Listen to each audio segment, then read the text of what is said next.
So regarding supracostal punctures, when I have been training many people, I have been talking about superior calycial access. There has been a lot of hesitation about it.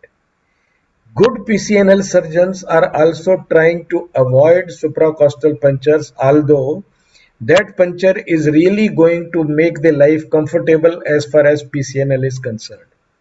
But they always try to avoid supracostal punctures.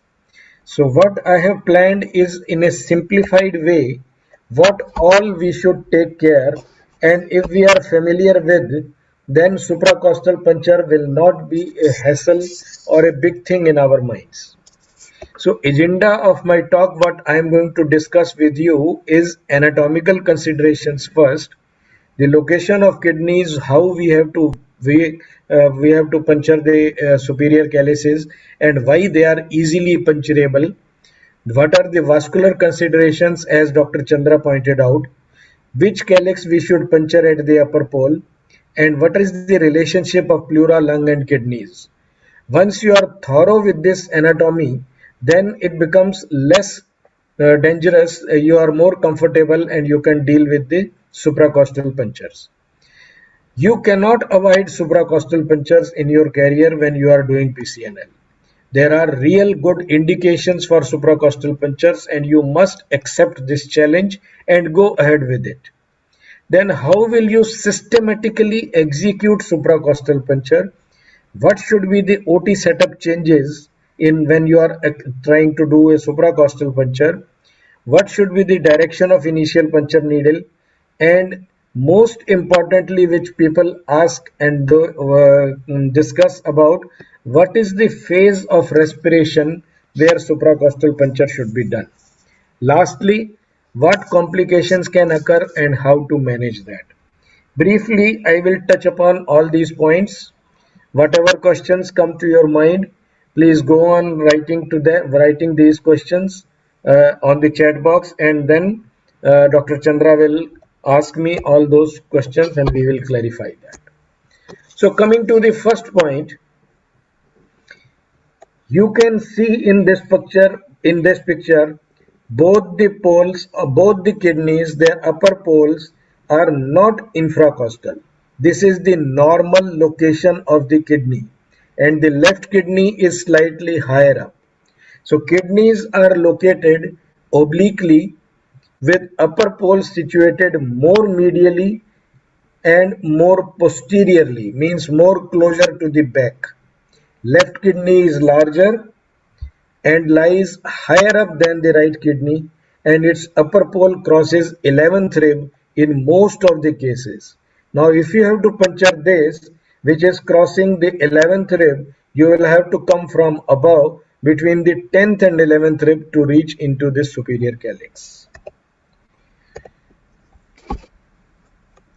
So this is what I pointed out, and practical implication of this particular anatomical fact is superior calyces are very close because kidney is obliquely situated and the tract length will be shorter.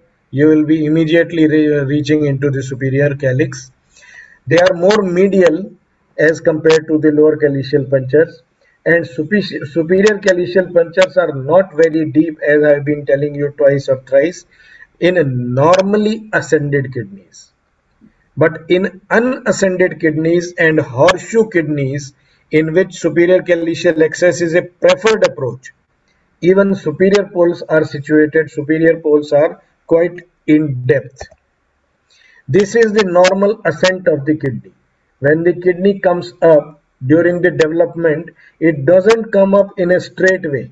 It comes up obliquely, and if the superior pole is situated at L3 level, it is very deep. You can see from the back it is so deep.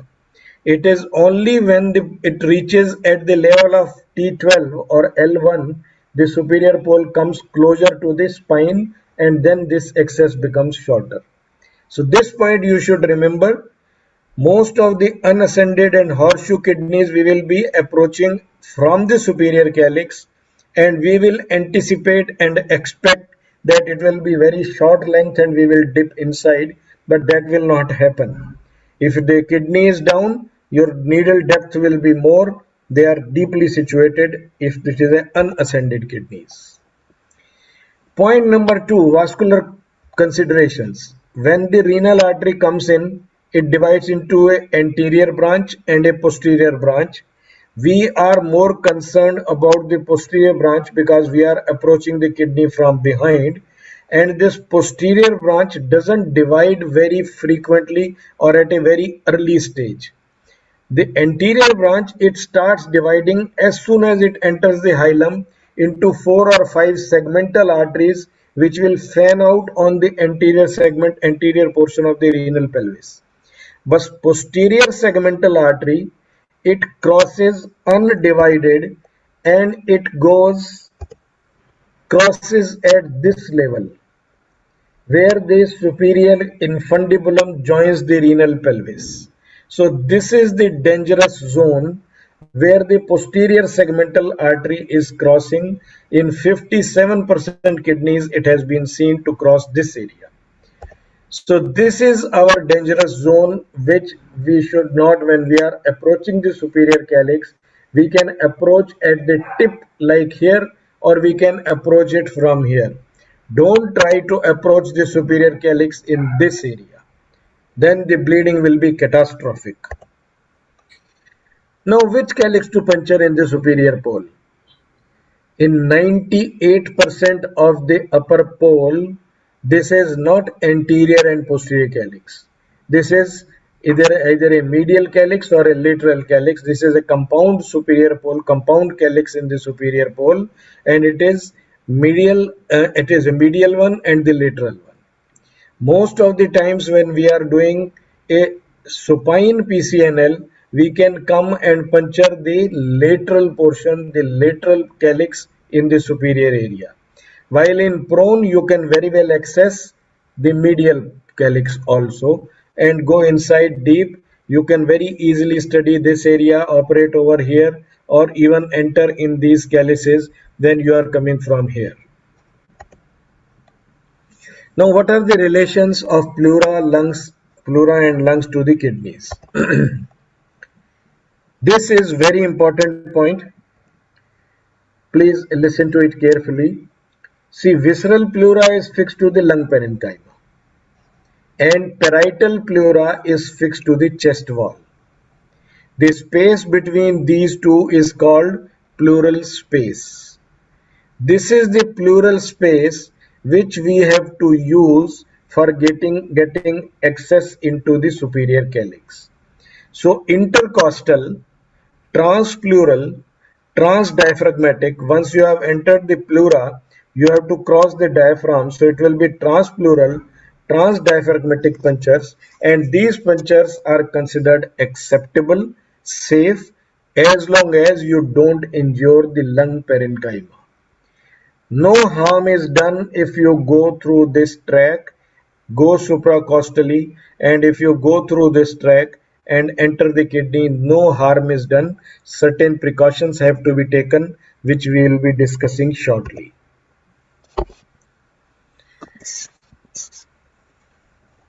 Sorry. Yes, sir. Yes, sir. So lung parenchyma is likely to get injured if puncture is made above the level of 10th rib. See, this is the covering of this is the ending of the lung parenchyma, and this blue color is the pleural space. So above the 10th rib, if you puncture horizontally like this, you will be injuring the lung. Always remain below the 10th rib, so you can use either the space between 10th and 11th rib or 11th and 12th rib. These are the two spaces which you can safely use once in a while, once you are experienced and are able, if you are willing to take a little risk of going between 10th and 11th, sorry, between 9th and 10th intercostal ribs, then it is a little risky and lung parenchyma may get injured. So we have to learn how to utilize the pleural space intelligently to gain entry into the superior calyx. More pleural space is available laterally. If you see this shadow, this particular picture, when it becomes lateral, this area there is more pleural space is available. So now on the back of the patient we have a intercostal area between 10th and 11th rib, 11th and 12th rib, and infracostal. All this area, but it should be lateral to the mid-scapular line. Medial to the mid-scapular line, in this area the pleura will be coming right up to this 12th rib tip, and we should not try to puncture this area. We have to remain lateral to the mid-scapular line and lateral lower than the lower border of the 10th rib. Then we are safe. Coming to indications for supracostal punctures. Previous slide, if you repeat once, sir, please, if you don't mind. Yeah, Sir, please. I understood that this red line is safe in relation to pleura or in relation to lung, sir? This below this rib is lung. Above this there will be lung parenchyma, Okay, sir. and this medial portion again there may be lung parenchyma Okay. possibility, Okay. not always. This area is safe area from where we can take the entry. Both pleura and lung point of view? Yes, both. Oh, both. So why we should not be worried? We should, if you draw a line, mid-scapular line, when the Okay. patient is prone, you can very easily see the tip of the scapula and Okay. thus draw a vertical line, mid-scapular line. And Okay. here you draw a posterior axillary line. Okay. In between, this area is very safe. Okay. Infracostal, all of us are doing right and left. If Yeah. you have to go higher up, you can choose lateral to the mid-scapular line between 10th and 11th and 11th and 12th. Okay. This more area is available for you to gain entry into the superior calyx safely Okay, sir. into the kidney. So Yeah. this area can be very well utilized, Okay. and it will not cause injury to the lung parenchyma. You will Yes. be going through the pleural space, But but not lung lung. parenchyma will not get injured. Okay. That is what we are worried. So what are the indications? See such a stone. If it is there, everything above the 12th rib, there is no other way but to do a supracostal puncture. Sir. Stones which are lying in the pelvis, but the superior calyx is here, and there are many stones in the ureter also like this. So you would like to pick up all the stones from above, and there is no other way but to go supracostally and make a superior calycial puncture, come up to the pelvis, go into the ureter, do a antegrade ureteroscopy and remove all the stones. This is possible only through the supracostal route, not infracostal. Yes. Point number three, when you enter through the pelvic calyceal system through superior calyx, it is similar to entering a room from the top, so that every nook and corner you can see. Like in this picture, I have shown a superior calyceal entry, and you can see in the inferior calyx there is a stone in the posterior calyx, there is a stone in the anterior calyx, and both can be seen in the same view when you have come from above, from the superior calyx. If I would have made a puncture in the lower pole, either I would have entered from here through the posterior calyx, then it was difficult to approach the anterior calyx. If I would have entered the PCS through anterior calyx, I could not have seen the posterior calycial. So I would have to make a Y puncture if I am coming from the lower pole. While if I come from the superior calyx, both can be seen in the same view and can be picked up, easily removed. So if there is a staghorn which is extending everywhere, it is better to come from the superior calyx, view the interiors of the whole pelvic calyceal system and remove it. Such large stones, if you come superior calyx, what I usually used to do is in the X-ray I will draw a vertical line where more than 70% of the stone bulk can be approached through that. When you are coming from above, I don't want to tear the renal parenchyma. I allow only 20 to 30 degree tilt on both the sides of my nephroscope, not more than that. So if I come from above with a 20 to 30 degree tilt, I can reach up to this much of stone bulk easily. In such this stone, what I will do is I will come from above, but I will not break this stone flush over here. I will leave a beak inside, extending up to this place. Take out all the stone, then hold this beak. Once the stone has been removed, this much bulk has been removed, then hold this beak which is remaining and then pull this inside the system. Okay. So Okay. this stone will also come in. For this particular area anyway, I'll have to make another puncture. Similarly, you can plan out if this is the best approach, which is a supracostal approach for such stones. Sir, I will ask a question, sir, in the previous slide. Yeah. Sir, you have shown the arrow mark in the vertically up, which is not possible in supine PCNL, but Yeah. in prone PCNL, the angle is 15 degrees, you told. In this, are you very unlikely that if you go directly onto the stone in the topmost point, little 10 DC angle, the infundibulum coming chances are almost nil, na, sir? Yeah, in this case, the infundibulum is here. This Okay. is the area where posterior segmental artery will be crossing. So if I you will be take, making a puncture yeah, preferably in the middle of it, maybe here. yeah. So won't it be more above 11th rib or 10th rib sometimes? Yes, yes. So It you will don't be mind. between 10th and 11th. But can you come at the 11th rib directly onto the stone vertically down? Sometimes when you are afraid of the height of the puncture, can you come directly vertically like a bullseye in a zero angle?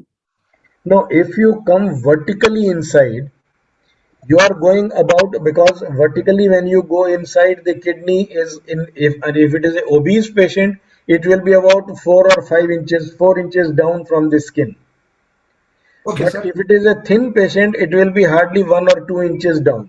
So if you Yes, come sir. vertically, this portion of your track is vertical.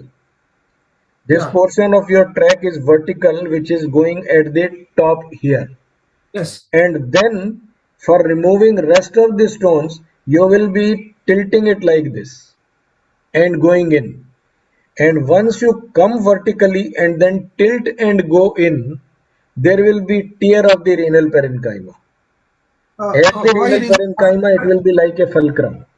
If the large bulk of the stone is there vertically, after clearing vertical part, you will have some more space to enter into the anterior aspect of the mucosa. After that, for example, in inferior calycial stone, this is what the argument, na, sir. If a large stone is there in the inferior calyx, after that you have to travel to the pelvis a little up only. Similarly, here, if the large stone is there in the right on the top, like you have shown in the first film, can you hit the stone in difficult cases where if the junior doesn't want to go above 11th rib? I mean to ask. Absolutely, you are correct and experienced. Your question is very valid. In this case, there is going to be good space available. Yeah. Once I come vertically, enter in this area and remove this much of bulk with the vertical implant sheath. Yes, sir. Yes, sir. Once so much portion has been removed, a good bulk Yes. has been removed, Yes, sir. then a good space gets created and little bit of Oh, yes, sir. bending, and Exactly. I'm kidney is asking. also a mobile organ, it may not tear. Yes, yes. Okay, But sir. if this is not such a wide area is not available, if there is not much of space available, Yes, sir. and when you come down and then tilt and go in, there will be possibility of injuring renal parenchyma. Okay, sir. Okay. So then it is better to come from above and hit it here. Yeah.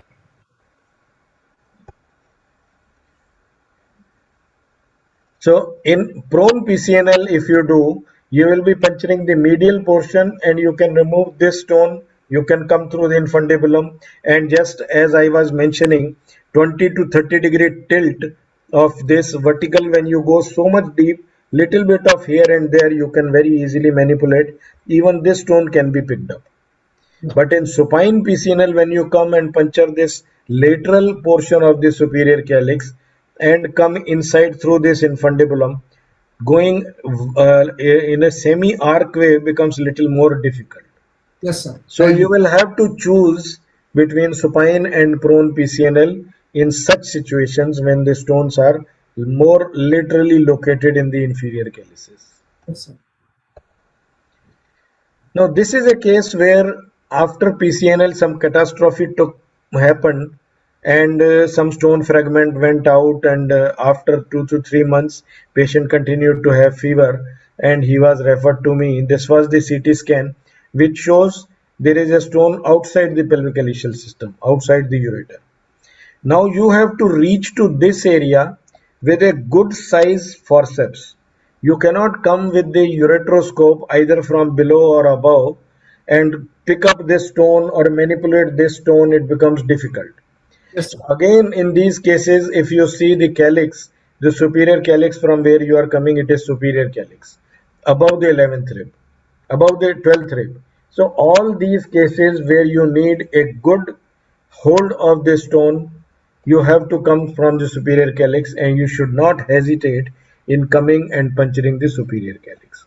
So these are a few cases which I wanted to show you where there is superior calycial intercostal puncture is definitely indicated, and you have to do it.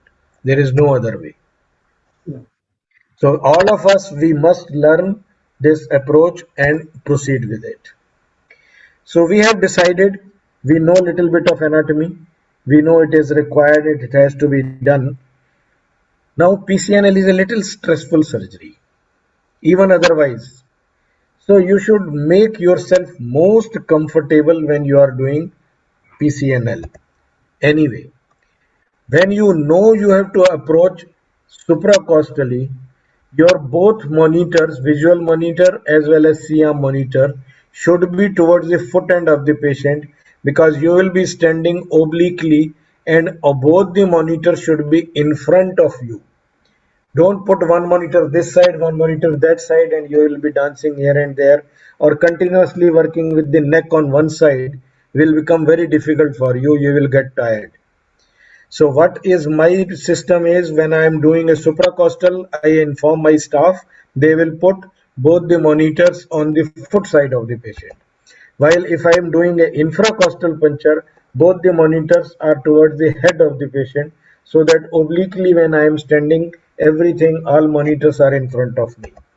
Other than that, what precautions I take? I take the Siam should be higher up as much as possible.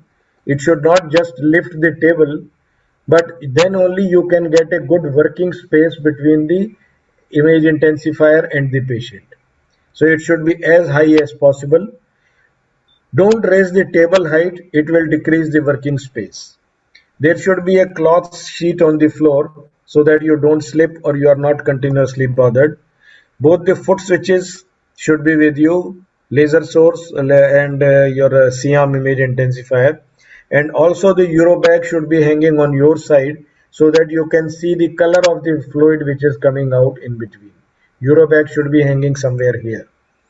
Suction unit and stone disintegration device should be behind your back, so that with the right hand when you are doing, it should not be causing any problem. You should comfortably use it with the right hand.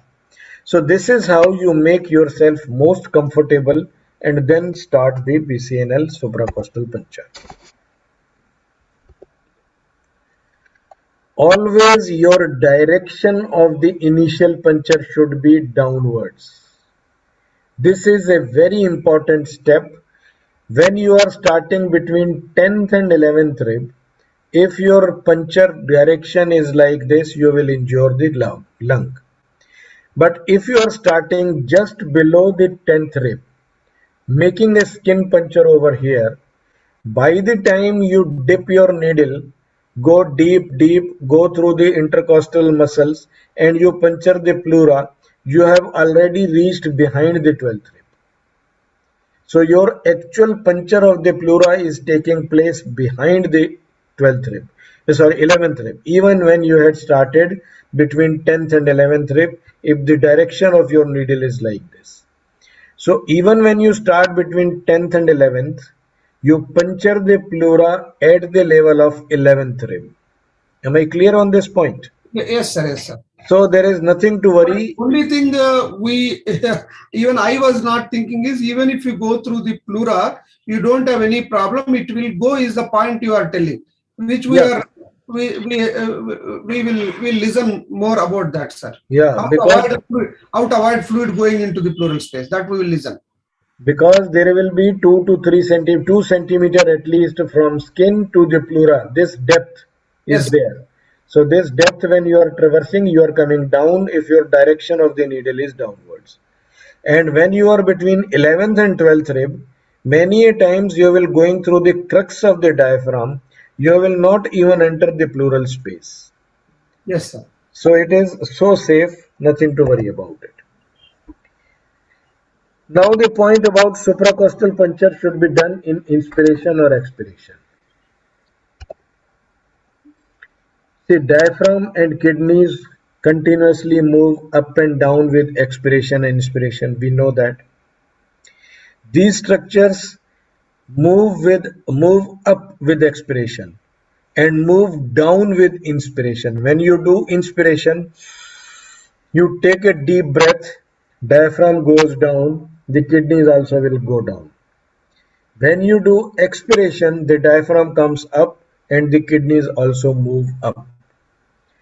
What we want is, we want the kidneys to go down below the ribs as low as possible. So when we have to puncture, when the kidneys are going down, and that happens only in inspiration. In expiration, kidneys do not go down, they go up. So we want to bring the kidneys down to be accessible through the puncture below the 10th rib, and we have to give inspiration, only then kidneys will go down. So these are the 2 points worth remembering. We need the kidneys to descend down, and descent can happen only with deep inspiration. Some of the textbooks they say that it should be done in expiration. There is no point in accepting that. Now, when the patient is under spinal anesthesia and we ask him to take a deep breath on command, he expands the extra respiratory muscles also, his chest wall also expands. Little bit of inspiration is also there definitely, but his chest wall is also expanding, and when the chest wall expands, the parietal pleura goes away and space gets created between the parietal pleura and the this parenchyma, this pleura, and this pleural space can be utilized. So when the patient is under spinal anesthesia, you can very safely tell him to take a deep breath and hold it for a second. During that particular second, you can puncture. Or what I usually do is I communicate with the patient, ask him to take a deep breath and point on the skin, mark a point on the skin in deep inspiration where the superior calyx is reaching, which I want to puncture, and make just a skin puncture over there. And he continues to breathing normally. Then I will go in that direction for about 2 to 3 centimeter. Now I will ask again, take deep breath and hold for a few seconds. My needle has already reached to that place where his kidney is now he is bringing. And when the kidney is brought at that level, even you can make fine adjustment with the patient. Little more deep or little expiration, so that the appropriate kidney position comes in front of your needle and you puncture. Patients are so cooperative. If the patient is intelligent, they are so cooperative. They will stop for a few seconds when the needle has already reached to that place. They bring their kidneys at that level, and you can puncture, and it is very comfortable. In other situation, when the patient is under general anesthesia, now he cannot expand his chest wall. You want to bring the kidneys down, and you are watching only the kidneys. You are not watching, because when you inject dye into the kidneys, you can see the movement of the kidneys. You cannot see the movement of the lungs. When the patient is under general anesthesia and you want the kidneys to come down, you ask the anesthetist to pump in more air. He will give more air in the lungs. Lungs will expand completely, and the pleural space will get narrowed. When the lung expands right up to this place, there is hardly any space. So this is the situation where you can injure the lung parenchyma. Don't ask your anesthetist to go on pumping air or maintain it for a very long time at this area. There should be little bit in between, a balance between inspiration and expiration. Try not to pump so much of air that the lung reaches up to the parietal pleura, and then only you should puncture. You will have to take some balance. This is the difference between spinal and general anesthesia and puncturing the pleural space and entering into the superior calyx. Now, what complications can occur? Any questions about that, Chandra? You have Yes, agreed? I have one doubt. Yeah. You correctly guessed my my brain. Yeah. You are too intelligent, sir. See, actually, I'm thinking here you will use a little bit of triangulation naturally than the bullseye. A mixture of all.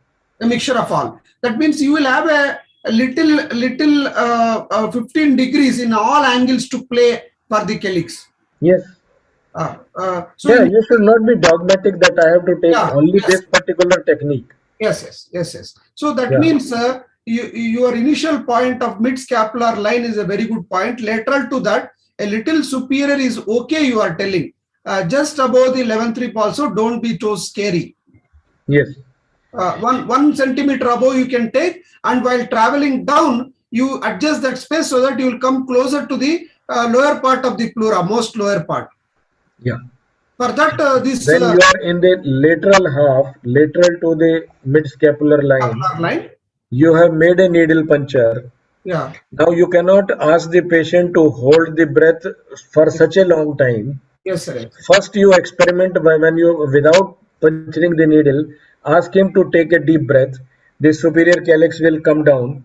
You can mark on the skin at this level it is reaching. About 2-3 centimeter lateral to that, you have to start your descent inside. Yes. But if that area where you have to puncture, if there is no space available 2 to 3 centimeter, then you have to do bullseye. Bullseye. Okay, great. Understood. Then you have to do bullseye. You have identified that this is the area where the superior calyx will come when the patient will take a deep breath and hold. Okay. You have marked that area. Yes. If descent is possible, follow the descent technique, gradual descent. If that is not possible, then do a bullseye. Okay. And make a mark, and then make the needle puncture for 1, 2, 3 centimeter. Keep the needle there, and then again ask the patient to take a deep breath and hold. Yes. When the needle is already reached up to the kidney level, then you will take just a pump. And then you will go in. Okay, sir. And in general anesthesia, you don't ask too much inflation so that the kidney will very go down. In addition to that, lung also will come down is the main point we noticed now. That is what we don't realize. We ask because we are not seeing the lungs. We ask the anesthetist to bring it down. No, it has not reached. No, some more. Bring it, pull it down. He will go on pumping to help you, and the lung will inflate. It will reach light up to that is the problem. Okay, yeah. Right, sir. And once you are going through the diaphragm, and if the patient is under spinal anesthesia, diaphragm is innervated with C3 and C4. He will immediately tell you there is pain in the shoulder. So you come to know that you have gone transpleural and transdiaphragmatic. This is one more point, and then you will have to inject some local anesthesia in the diaphragm at that level so that he doesn't get pain. Am I clear on that? Yes. And under spinal, when you are doing, patient will tell you, suddenly there is pain in the shoulder, he will start moving his shoulder. Okay. So you will realize that you are going through the diaphragm, and then you make a side by side another needle puncture with the local anesthesia and anesthetize the diaphragm with the bupivacaine and proceed. Okay. Now, what complications can occur when you have done a superior calycial puncture, supracostal puncture? There can be pleural effusion, there can be atelectasis, pneumonitis. If you have gone through the lung, there can be pneumothorax, or there may be injury to the lung parenchyma. So these are the four possibilities which can happen. And this was a good paper done by our Indian writers only, Dr. Mandal, Dr. Sankhwar, and Apul Goyal in Lucknow. What they did in 197 patients, they did CT scan within 24 hours of PCNL. And then they saw what are the complications, different complications. I have enumerated only the thoracic complication, and the incidence was 58.4% of the cases after supra or infracostal puncture, they are having chest complications. To the tune, we have been seeing this regularly. I used to do all patients of my PCNL next day morning one chest X-ray. So this will be either there is even if there is a infracostal puncture, you will see some amount of sympathetic pleural effusion. This used to be post-op day 1, and if you just give some breathing exercises, steam inhalation, then automatically by 5-6 days everything disappears. When you have done a supracostal puncture, so much of opacification is seen in the first day. Don't become panicky immediately and try to put the chest tube. Just assess the saturation level, see how much discomfort patient is experiencing, how much dyspnea is there. If not much, at least wait for a day or two.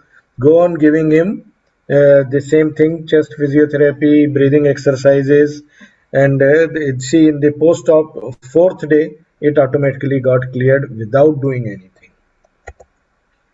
This is one case where I had done PCNL through the supracostal access in this case. He went home, discharged, no problem. On third or fourth post-op day, this was the immediate post-PCNL KUB. I had gone between the 10th and 11th rib and removed the stone. When he came on third post-op day, he was little breathless. He didn't have any symptoms, he didn't complain anything, but I felt he is unduly breathless. So I asked to get a chest X-ray done. I never expected, but got so much of fluid in the pleural space. This thing I had learned from Michael Wong. Don't immediately put the chest tube, just aspirate like you do a pleural tapping. This in East Asian Congress of Endourology, he had presented a paper. He is from Singapore, and there he had mentioned that don't immediately put a chest tube in such cases, aspirate and see. So I aspirated in the treatment room, didn't admit the patient. About 1800 ml of fluid was removed, and after that, this was immediate after aspiration, this was the film. Not very satisfactory. Patient was also not willing for admission because he didn't have any symptoms whatsoever. So I told him to come after 2 days. He went home, continued breathing exercises and all. And this was after 1 week of single tapping, everything settled. So I want to give you confidence that by single pleural tapping also some situations can be managed. But this 65-year-old male, he had bilateral complicated staghorn calculi and bilateral staged PCNL was done at an interval of 2 months. Post-op course, and the second one was left-sided. After left PCNL, after 1 month after left PCNL, he came with the dyspnea. And 1 month is over after second PCNL. Now this was the chest X-ray. CT scan showed a localized fluid collection here. Very frail, old man, poor socioeconomic status. We were not sure from where this fluid is coming.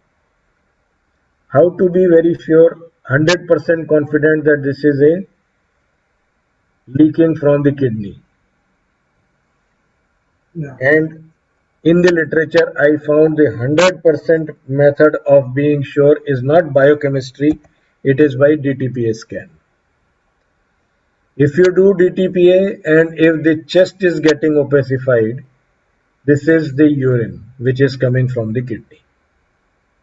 So DTPA is confirmatory. If you are in doubt, after 1 month or 2 months later also, if the patient comes and DTPA shows that there is urine in the chest, this is coming from the kidney, from the left kidney. And then chest tube was put in as was expected. And even after 1 month, some amount of opacity was still there. After that, he was lost to follow-up. A 42-year-old female patient underwent left PCNL on 9th of March. This was the chest X-ray. After 7 days, she had little bit of dyspnea. The chest X-ray did not show much, and within 3 days, this was increasing. Dyspnea was increasing, breathlessness was increasing, and saturation declined. So we did a ultrasound of the chest, and 800 ml of pleural effusion was tapped out. The fluid was removed, and this was the X-ray immediately after removing the fluid in the same day evening. After 7 days, again there was breathlessness, and this was on 16th post-operative day.